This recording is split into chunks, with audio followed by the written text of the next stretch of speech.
Este é o Revista Brasil, o jornalismo que faz diferença, com Walter Lima.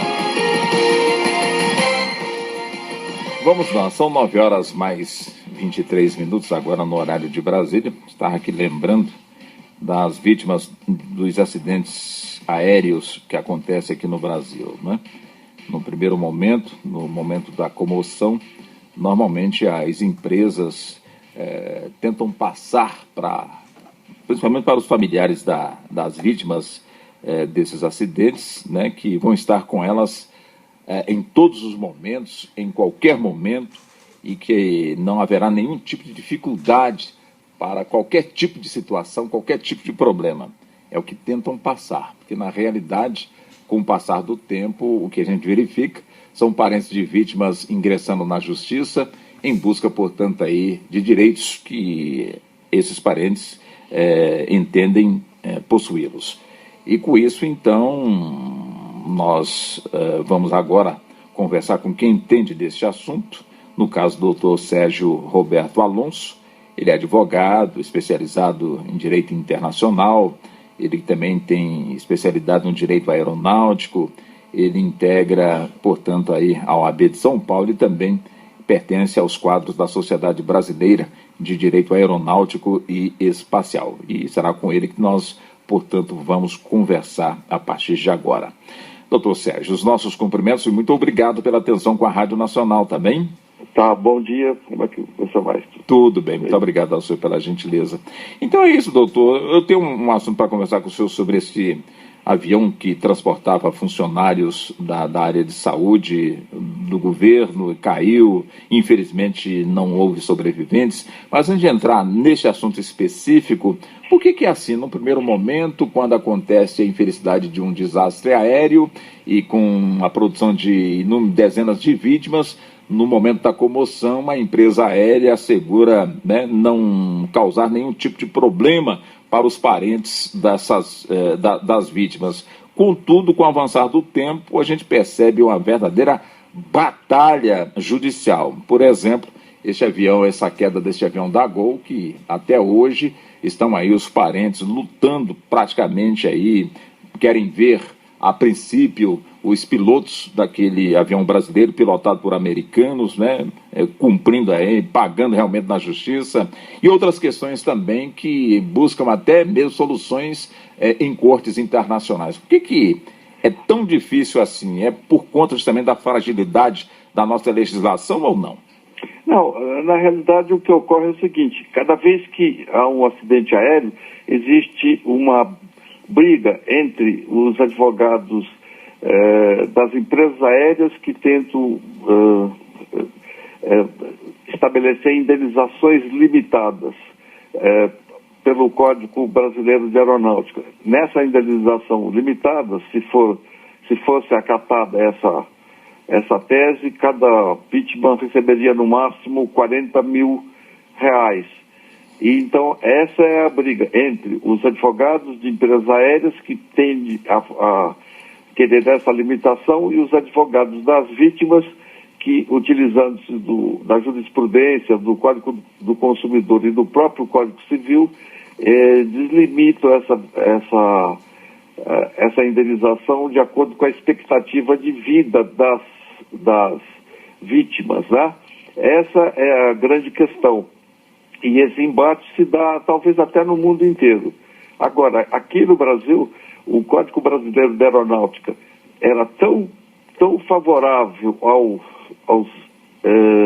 operadores aéreos, às empresas aéreas, que poderíamos dizer que seria o Código das empresas aéreas. E ele era tão bom que a jurisprudência, numa modernização, praticamente adotou o Código do Consumidor, e as indenizações hoje são ilimitadas e objetivas, ou seja, basta você estar num avião e ter havido um acidente que você consegue ter essa deslimitação da responsabilidade, não precisa provar nem mais a culpa da companhia. Então, esse é o caso.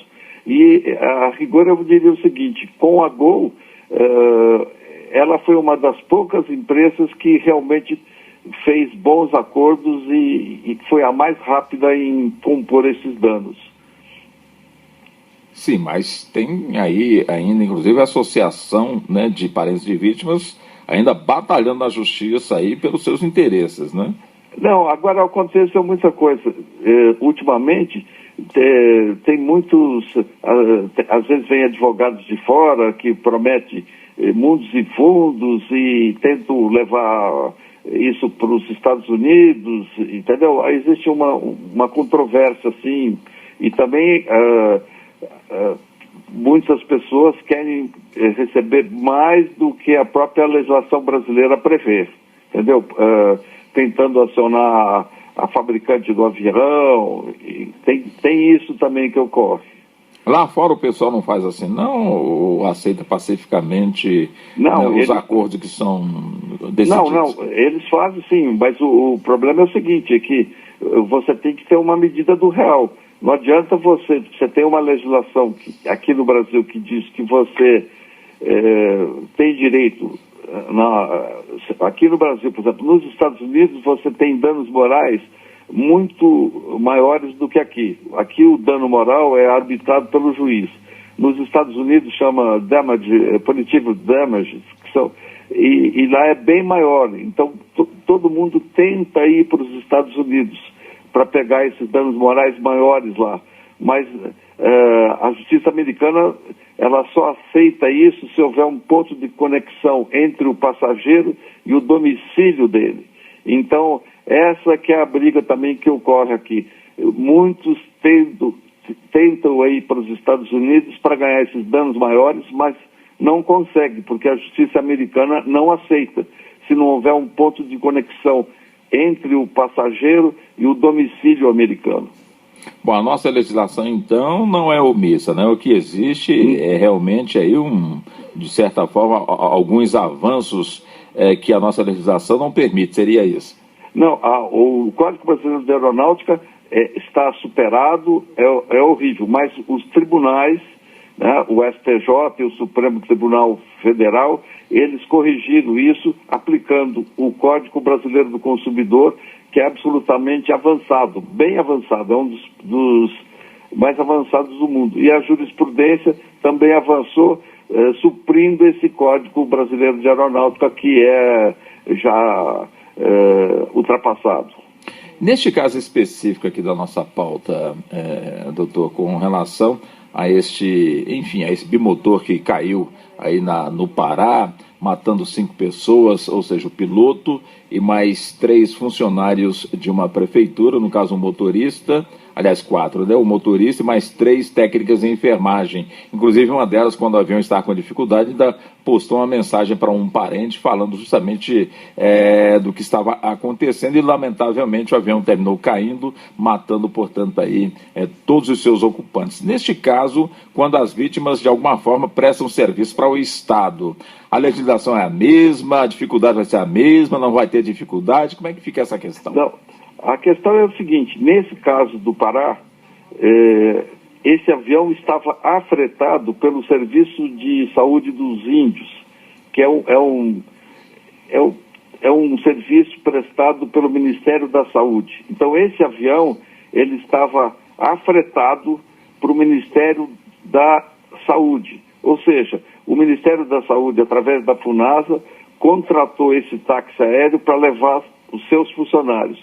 Então, nesse caso específico, a União, porque o Ministério da Saúde não tem personalidade jurídica, responde solidariamente com a empresa, com o táxi aéreo. E, note bem, esse é o segundo acidente que houve no Pará, nesse serviço de saúde dos índios, nos últimos 5 ou 6 meses. Em outubro do ano passado, caiu um outro avião transportando uma família de indígenas no Pará. E, então, nesse caso, a União é solidária para pagar essas indenizações.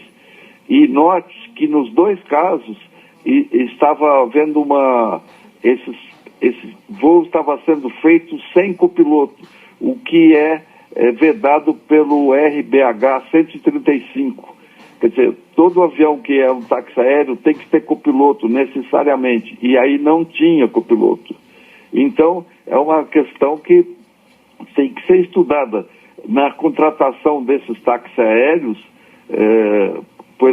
pelo poder público e conseguir fiscalizar mais isso. A sorte, talvez, dessas famílias é que a União é responsável, é corresponsável no pagamento das indenizações. Isso está previsto no próprio Código Brasileiro de Aeronáutica e a jurisprudência do STJ já é pacífica nesse sentido, de que quando uma empresa contrata um voo para transportar seus funcionários, ela é solidariamente responsável com a empresa aérea. É porque quando ela contrata, ela no mínimo tem que saber como é a empresa, como é que opera, a segurança, não é, doutor? Com quem que ela está contratando. Então, essas empresas lá isso, em outubro do ano passado, caiu um táxi aéreo da Eringer em Redenção do Pará. Depois que decolou, 1 minuto depois caiu esse avião. E agora esse também na chegada.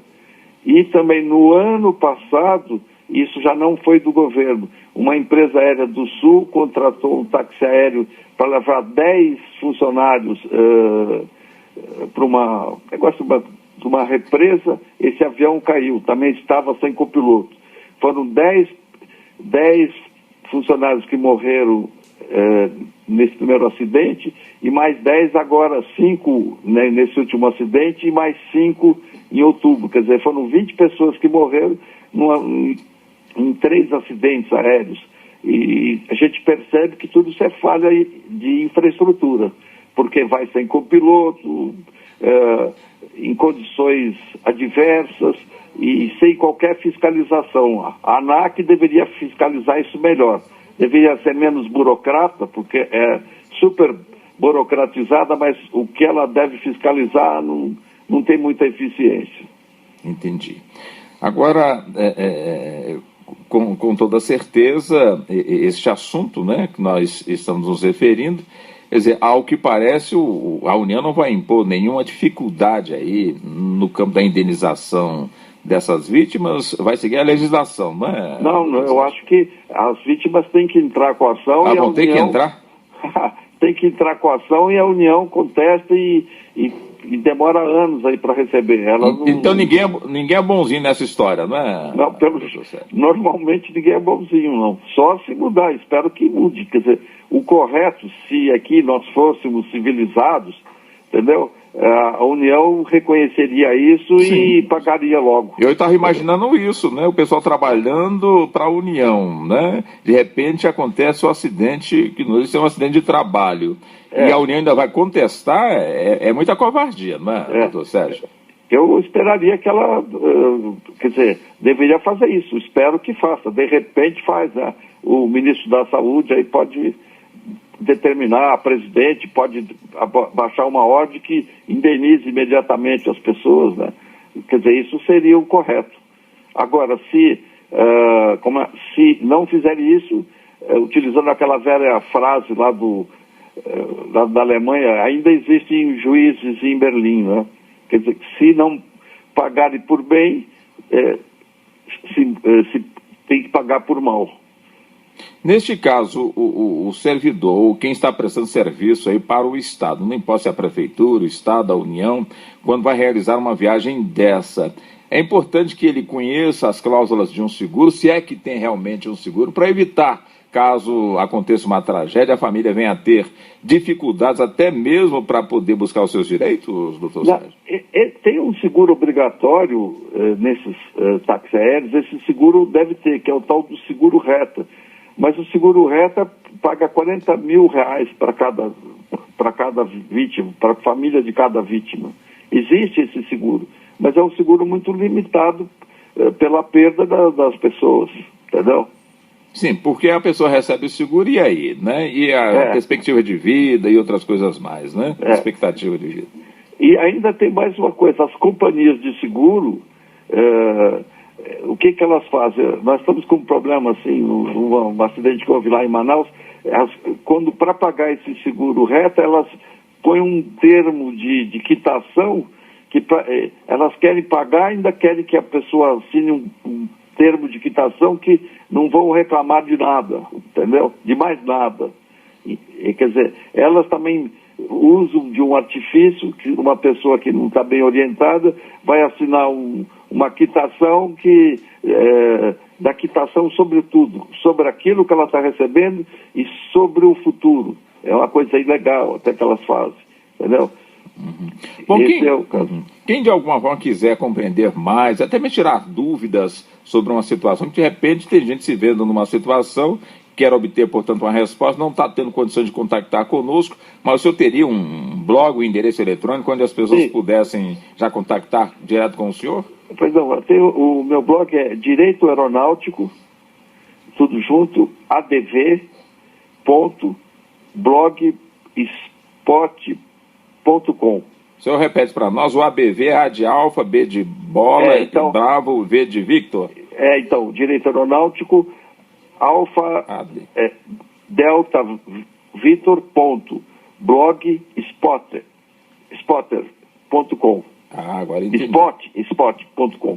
Repete de novo, doutor Sérgio, por gentileza. Direito Aeronáutico, adv.blogspot.com. Perfeito, agora está devidamente aqui anotado. E a Rádio Nacional agradecendo ao senhor por essa atenção, por essa gentileza, tá bom, doutor Sérgio, no atendimento? Eu que agradeço e bom dia, obrigado. Obrigado também ao senhor, até um bom dia. Nós falamos, portanto, com o doutor Sérgio Roberto.